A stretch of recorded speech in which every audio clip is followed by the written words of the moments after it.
A viewer asked me, where can I farm Skystones? So I thought, hey, this is the perfect time to do a things you may not know in this game video. Make sure to comment down below if you knew some of these things. And if you do like this video, make sure to hit that sub button, hit the like button, hit that bell dingy dingy thing so you know when I post a video. Let's go, baby.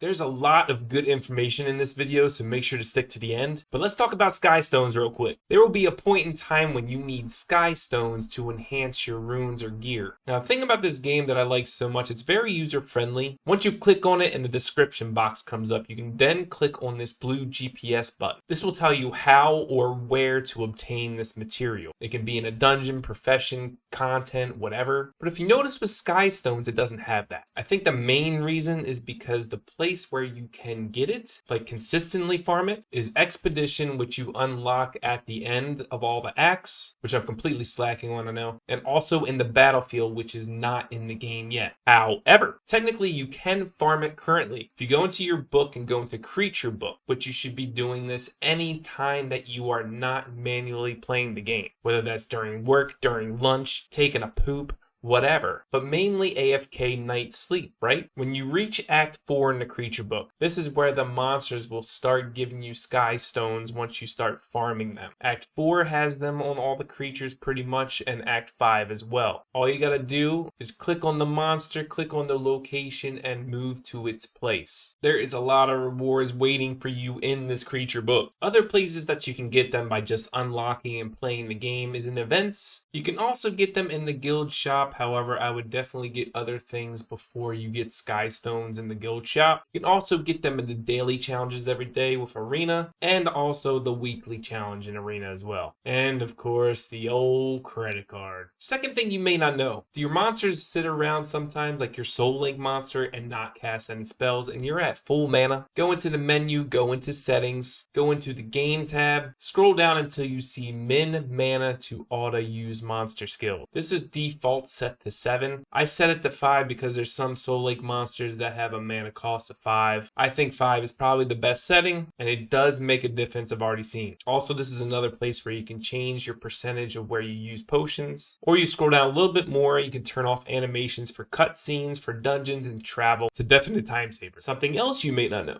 While you're in your monster selection screen, if you click up here by the element and her class, a battle guide will pop up. This talks about attributes. Obviously, we know how attributes work. 10% bonus crit, 20% bonus damage, and obviously if you're the wrong attribute, minus 10% damage, crit rate, minus 15% precision, and minus 25% accuracy. But that's not what I'm talking about. I'm talking about the actual classes of these monsters. Not only have you noticed that your monsters are just sitting there not using skills when you have mana, do you also wonder why some jump out of red big circles that kill you, and some just chill and stay in them? There's two things to fix this. One is choosing the right classes for the situation at hand and know what they're going to be doing. Knights of the front line, they're charging in, they're not dodging skills, they're taking hits. Knights always charge to the nearest enemy to you. Warriors fight the enemy that attacks or threatens itself. So warriors are very self-sustainable. If an enemy is attacking it, it's going to attack back. Supports, when they get attacked, they move to the nearest ally, or when their HP gets low, because they're not meant to be the front line. They're meant to support your team, so they're going to back up and hopefully try to look for some help. Mages, the spellcasters, right? They move to a safe location to cast spells when an enemy approaches them, or before they take damage. If you notice, a lot of the mages, not our summoner, because our summoners are just stupid. They stand in everything. But the mage monsters, they move out of the way. Archers, a key note about them is they attack the enemy supports first. So if you see a team comp, either PvE or PvP, and the real main goal is to take out that support first, bring an archer. Assassins, the nukes, right? They always go after archers or magicians first. They approach the enemy from behind and try to take those two classes out first. That's why provokes are so good in PvP. It eliminates a lot of those teams that have assassins, or even if the provoke hits an archer archer. The other way to fix this is using the computer AI button at the bottom of the screen. There's 3 options. The one you want for them to follow the class requirements is the top one, where to fight individuals. The second option is if you, the summoner, is targeting someone, all the monsters will target that target as well. The third option is to have the monsters follow the summoner instead. So the monsters won't charge into battle unless the summoner attacks first. I think in manual play, this AI control is going to be really good, especially like endgame content, because there's going to be times when you want to fight individually and there's going to be times when you need a focus target. For our next tip, we are moving to the Sky Island Kaslan. I know a lot of us like to skip the story and try to progress as fast as possible, so I think this is the reason why a lot of people miss certain things. When you're in town, and you should probably do this once or even twice a day, as you see in the top left, there's a whole bunch of merchants here, right? You can click on this arrow to expand them all. We're going to talk about a couple here. Number 1, Exploration Captain. If you haven't done this before, you start with 2 squads. You can buy the 3rd squad, and I think it's for like 2,000 or 3,000 crystals. But depending on your power level of your monsters, this is pretty much an automatic grind of materials. You have 3 squads to choose where they want to go and what materials you want to farm. Each area has a specific element, with those monsters are the only ones that you can take to that exploration of that area. You can set the time limit, which is like 6 hours, which is the max, and there's difficulty levels of each one. The higher difficulty you go, the combat power requirement goes up, and it's a pretty significant jump, but you'll see when you start doing it, you just send them off. You can still use them in battle. They're just on a quest. Another thing is the storage guard. The good thing about storage is that this storage chest is shareable amongst all your summoners on the same server, of course. I'm on my mage now, so I can throw in this hammer, and when Kina, the healer summoner, is able to use this weapon, I can take it out of storage while I'm on the healer and start using it. I can do this with all types of different gear. I can put this in for my tank. I can go into the general bag and put in like potions. Now, let's talk about the blacksmith. I hope you already know about the blacksmith. If you are leveling a piece of gear and you failed on enhancing all these 3 chances you get, you can go in and use Skystones, which it's a big amount. This is why people talk about farming it. And then also use the durability restoration stones and repair it so that it has 3 more chances to fail. But that's where you repair your gear. I know someone else asked me that before, so that's why I'm going to show you. There's a lot of different options you can choose for repeat quests. Once you get to Act 5, these are the 3 main repeat quests you should probably be using unless you're going for outfits, and I won't talk about that. If you're lacking Rainbow Mon, then go to the Challenging Hill. This will give you 3 to 4 piece shards. Not as much Breath as Life as you can get somewhere else, but it's just a plus. And then Unknown Scrolls for those chances for the 4-star Light and Darks, right? Because that's, or dupes, whatever you want to do. If you're looking for Breath of Life, then you want to do Calming the Disturbance. Once you start evolving a lot of Neros and awakening them, you know you're going to need more Breath of Lives. This also gives you Path of Growth tickets so you can farm the dungeon. Right now, this is probably my favorite, especially for free to play, because you can farm the Path of Growth dungeons and you get a ton of Breath of Life and Unknown Scroll. Now, once you get to a point when you want to PvP in Arena, you can only refresh these passes 3 times a day. So technically, like in Sky Arena, you can recharge unlimited amount of times and do a arena rush before it resets so you get the highest rank you can. Now, in my thought process, you could wait and save up all your repeat quest tickets till the last day, right? You wake up on the last day of PvP reset day, do all your dailies, and then hit up all your repeat quests after you've already done all of your arena and get challenge arena tickets. This will give you a huge boost at the end to be able to do an arena rush. I think this is going to be a meta type of thing when people are rushing for arena and when it's super competitive. That's it for today's video. Let me know if you knew about some of these things, or even if you didn't know and I helped you out. I greatly appreciate it. That's how this channel started years ago, is just trying to help people out. That's the kind of guy I am. If you like my content, make sure to hit that sub button, hit the like button, hit that bell dingy dingy thing, and I'll see you in the next one. Peace!